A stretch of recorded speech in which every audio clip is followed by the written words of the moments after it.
Big boss హౌస్‌లో ఆటగాళ్ళు, పోటుగాళ్ళు అంటే ఇప్పటికే బిగ్ బాస్ ఇచ్చిన టాస్క్‌లో అయితే పోటుగాళ్ళ టీం ఎంతో విజయవంతం సాధించింది. 3 పాయింట్లని దక్కించుకోగా ఆటగాళ్ళ టీంలో మాత్రం 1 పాయింట్ మాత్రమే దక్కించుకోవడం జరిగింది.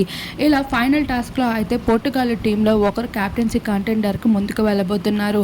పోటుగాళ్ళ మధ్యనే ఒక టాస్క్ పెట్టబోతున్నారు. ఆ టాస్క్‌లో విజయంతం సాధించిన వారు ఆటగాళ్ళ టీం నుండి ఒకరితో అయితే పోటీ పడబోతున్నారు.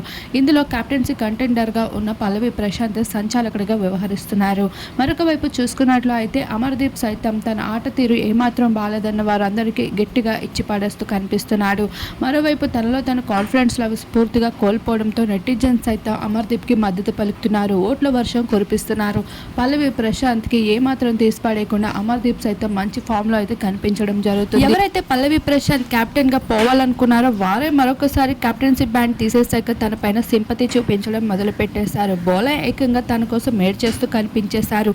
బయట నుండి వచ్చిన వారందరూ పల్లవి ప్రశాంత్కి 100% సపోర్ట్ ఇస్తూ కనిపిస్తున్నారు. మరి అదంతా ఓట్ల కోసం చేస్తున్నారా, నిజంగానే ప్రశాంత్ పైన ఉన్న సింపతినా అనేది మరి